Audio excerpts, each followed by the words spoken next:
Good evening, good morning, and good night. Welcome to Inappropriate Radio. It's your host, Tasha. Let's get into this. So, hi guys. I hope all is well. My voice is trying to leave the ribbit, right? It's not so froggy. I've been trying to drink my tea and have my teaspoon of honey in my black seed oil, but no periodic table, no alien talk this evening. However, oh my goodness, I've been up since the wee hours, like around 3. Literally didn't get any sleep since around 3 this morning. And the downloads have been coming in. I have experienced being awake at that hour and getting downloads, but last night was crazy, like all into the morning, all throughout the day. Remind you, I hadn't eaten anything until after 3 o'clock. So yeah, it was one of those type of situations. All right. Now, this download actually came a few days ago, but in part, and then maybe last Saturday, I got a chunk of it, and then today I got a bit more. Your energy can be placed, not even used. It can be put in places that you are physically not. Okay, of course, there are rituals, jar spells and graveyard spells and water spells and all these different spells, right?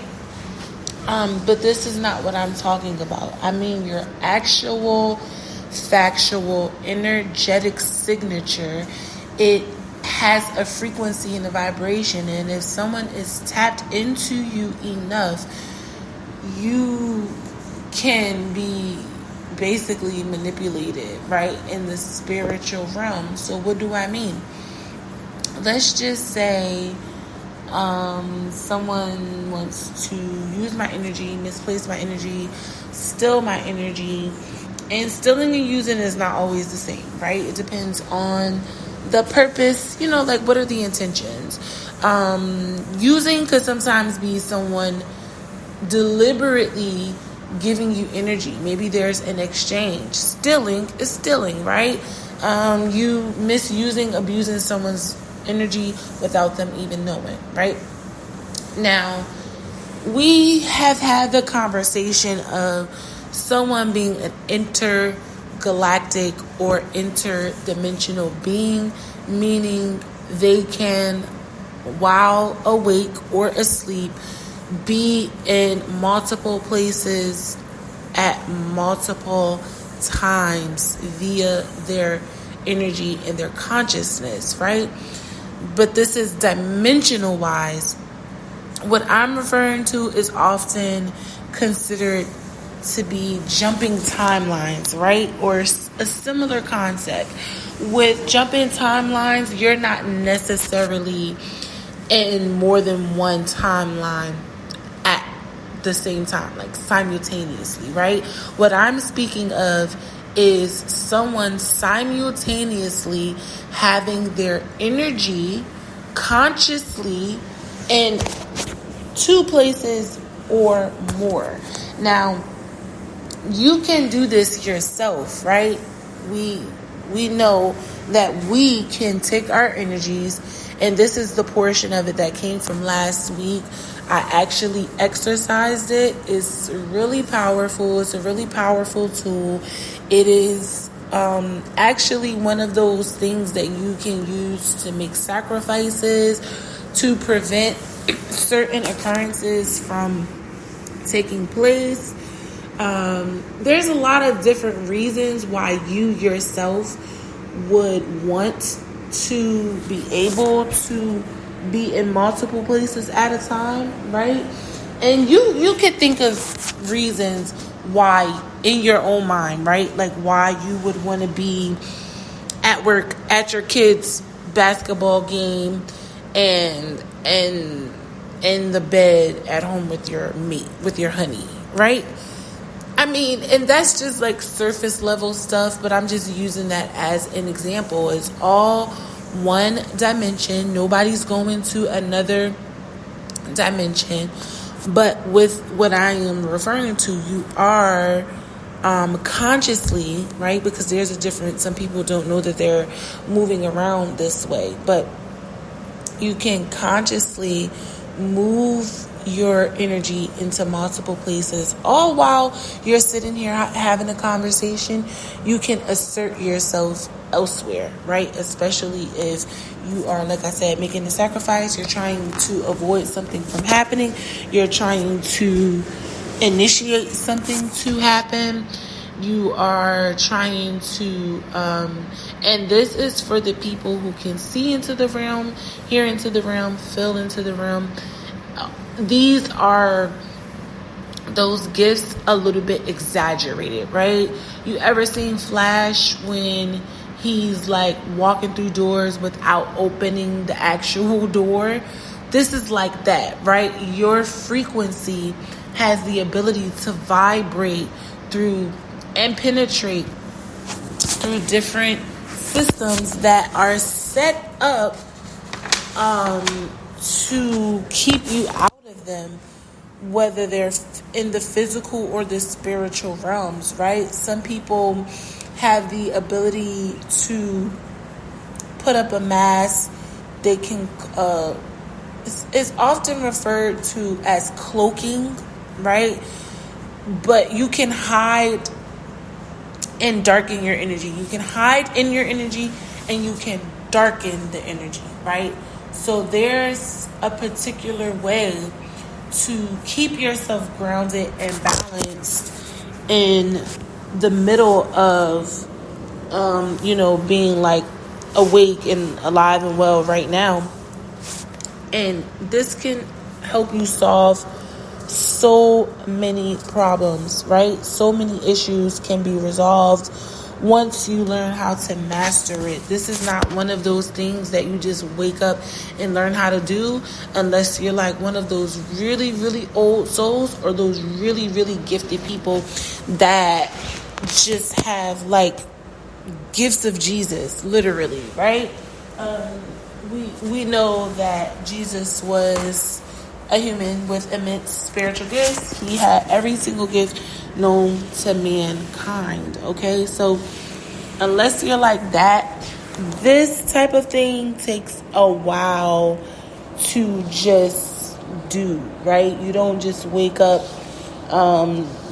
zapping yourself all around and going through these different timelines, okay? It's really important for you to understand that you do need to make contact, physical contact, with any place that you take your energy into. If you can, it's highly recommended to not go asserting your energy in a place where you can't physically make it within a 24-hour span. Not only because the energy can linger, but also because that environment can also misuse your energy. The environment itself, your energy can get lost in this environment, or it can just become tainted all the way around the board. Let's just say, you're sitting there watching TV and you just feel the presence of something, and maybe it's not even a thing. Maybe it's just someone sick energy, whether it's good or bad, right? Whether it's their own energy or they're sending a spirit, right? And these are all like in the same ballpark, not exactly the same, but they're all typically coming from the same tree, okay? This is not something that you just wake up and decide to just figure out in one sitting. Like, no, you go through all of these different calibrations And your energy has to be compatible with that of the environment that you are asserting your energy into. If not, you are going to be in big trouble. Even if the energy is like high vibrational, right? If it's too high of a vibration for your energy to be matched with it, your energy can be mistaken for, some low-level entity that's like sneaking in. So this is why you have to make sure you are physically making contact with that place within at least 24 hours. I would like to stretch it and say 48 or 72, but I think 24 is playing it safe, unless you are sending energy to a place where there is no physical people, right? And the area is cleansed, the space is cleansed, there's the presence of God, and there's a harmonic space, right? Again, because your energy can be mistaken for a spirit. Like, I think we all have had an experience where we're just sitting there and we're like, did you feel that? Did you hear that? I thought I just heard something. I thought I just, right? You start thinking that you're tripping the fuck out, but maybe you're not. Maybe you did just feel something, but you just didn't see it. Okay? You can do this with your own energy. People can do this with your energy. We've talked about being able to kind of like shuffle our own energy around and, like I said, cleanse our energy, do different things to raise our vibration, fasting, praying, listening to good positive music and aspirations, a good exercise, a good nap, drinking water, just water, staying away from sugar. There's tons of things that you can do to tip your frequency over into a different level or like a different bracket, right? But if we are going to allow ourselves to be honest just for 1 minute, if you can do this to your own energy, and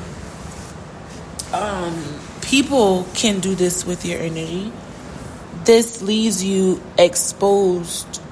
If you're going to be doing something like that, you have to really understand that there are spirits, energies, frequencies, entities in the shadows waiting for that, right? And they will take your energy and do all sorts of madness with it. I mean, some even believe that this is how people can reap your blessings, right? This is kind of different, even though it's in that ballpark. No one can reap your blessings from you taking your energy and placing it somewhere.